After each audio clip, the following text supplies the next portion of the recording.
I'm Lola. And I'm Mamuna. Together, we've a combined 35 years of experience within the tech scene in North America and Europe. We talk about the highs, the lows, the WTFs of navigating the technology industry and answer your questions about navigating tech careers. This is Lost in Tech.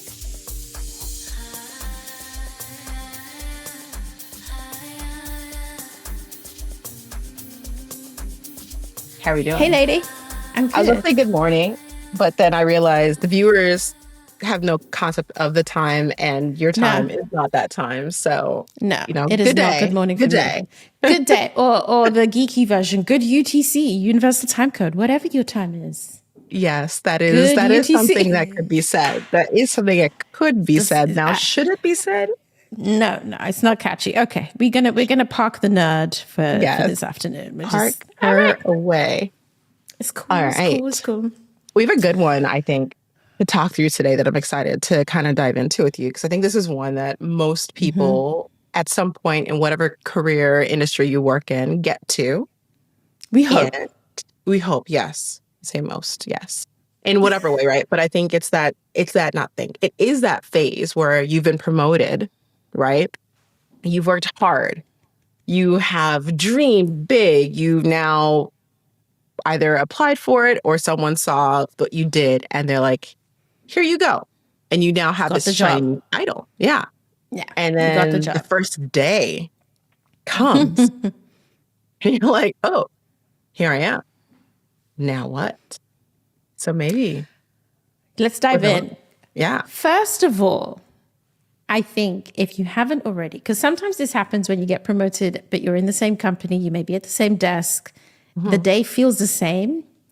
Take a moment to be like, heck yeah, I did it. Like, acknowledge your progression. It might have been hard won, especially in tech these days. You did not just get this. It's not a gift. You absolutely earned it. So take a beat and be like, yes, shoulder pat. Then, honestly, my number one advice, what got you here won't get you there.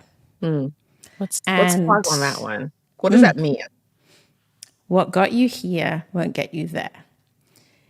Usually, and we've spoken about this before, you can get promoted a number of ways, right? Which is like you are now promoted to start doing something new, or you have been evidencing the capability of what you can do, and you are now being given the promotion. It's backwards facing. So like now we're going to officially promote you.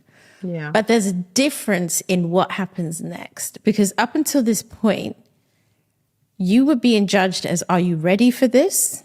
Now you're here. It's going to be like, okay, the bar is different now for this level. And the rubric that we will be assessing you at is now based on this level and the one above, or the new context. Like, you're coming into new meetings. You now have different challenges to solve. Yeah. So you can't just assume that everything you have been doing is the same as what you're going to need to do to succeed after promotion. And I think one thing to add there is that the pool of people you previously were being not ranked, but looked at against, right? So it's like, okay, let's say you're a manager, you're bucketed in the group of managers, but now you've been promoted to senior manager, for example. Absolutely. Now you're in that bucket of senior manager. So where you were excelling as a manager, doing the thing that you think you're doing today, you're now special as a senior manager. Exactly. So now that ranking has moved you up into a new bucket. Yes. And the expectations are very different. So you're in this new bucket, you realize, oh wow, here I am. What's the first thing you can do? Read.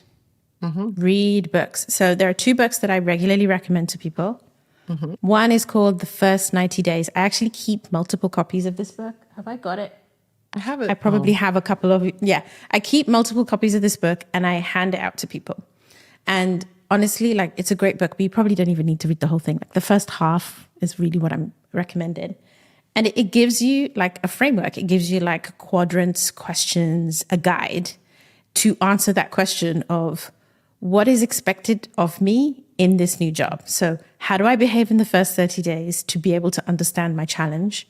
What can I achieve in the second 30 days to help me validate that we are a fit, me and this job? And then how do I set out my agenda for the rest of my tenure in the final 30 days? And it literally gives you like templates for questions you can ask yourself. Yep. I highly recommend, even if you don't want to read the whole thing, just go through, find the diagram, look at what the diagram is trying to do, spend some time trying to answer the questions, because it will walk you through that.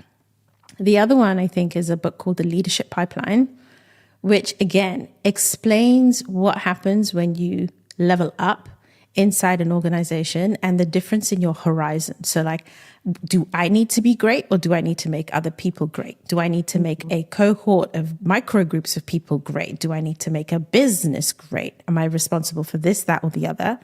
And it gives you a sense that as you go up in an organization vertically, what is being asked of you is different each level. And you have to be able to mindset shift to succeed at that new level, you know? So those two books to me, because this is also a conversation that you need to have with yourself and your manager, where you agree what your job is, frankly. And it may actually be quite different to what your job title looks like. And it may be different situationally because it's what your employer needs from you right now. There could be any number of things, but give yourself the mental framework so that you can work through it methodically, and you're not like sitting there in 3-6 months freaking out because you're like, I don't think I'm doing this well. Yes. And I think we talked about in the past, but it's important to know how, like, at a very high level, how your company makes money, right? Like, you need to know how your company is making money. Always. And in whatever role you're in, how are you tied to how your company is making money? Because if you get away from that value, do they need you? And that's like an open question, right? So you always want to understand, how is my impact tied to how the company is making its money, right? So if you're being promoted, or if you're starting a new role, whatever it is, you need to make sure you reconnect with how your company is making money. Whether that is, you know, as a manager, your people need to hit certain types of goals. They need to work at certain speeds, like whatever it is. Make sure you understand what that is and how your manager is going to either tie that story to you or that story you're going to tell. Because you don't want to go and say, hey, yeah, I pushed a team. They delivered 100 things in 3 months and everything is good. And your manager's like, well, that's not what we needed. This is so, and that is such prescient information for tech companies right now. Yes. In that you may have created an initiative, you may have self-motivated to do something impactful that is important, but is not aligned. So whilst they might reward you for that, never be fooled into thinking that your distance from the business model is safe. Right. You should always point yourself back to the business model. You should always storytell back. Reconnect. And maybe, you know, you also accept, hey, I'm doing this because I want to do this, but I know what the risks are. And if it happens, I'm out and I'm moving on and I'm going to do what I need to do. But be very mindful that in this tech economy, and I think let's call them out, like pastoral roles, employee experience roles, even HR. I'm seeing massive shredding of HR teams that are supposed to be like taking care of the people. Anything that doesn't feel like it makes money and it purely costs money is a risk. And so maybe, like you said, spend time giving your boss words and language for how you don't just cost money, you might save money. Right. You might be the reason retention is higher and therefore the cost of rehiring is significantly lower. And you can identify last year's bill and set a target for this year's bill or something, you know, whatever it is that makes sense. Just know the story. Know the story. And if you're both sitting there unaware of how to connect that story, because again, I have worked with managers who are not the strongest. And they may not also be the most business savvy. So sometimes you feel like you're like leapfrogging them. Don't leapfrog them because they're the ones reviewing you. You need to work together to understand how you can also help them clarify their story as well. So we all need to have a meeting with their manager, your manager, and yourself.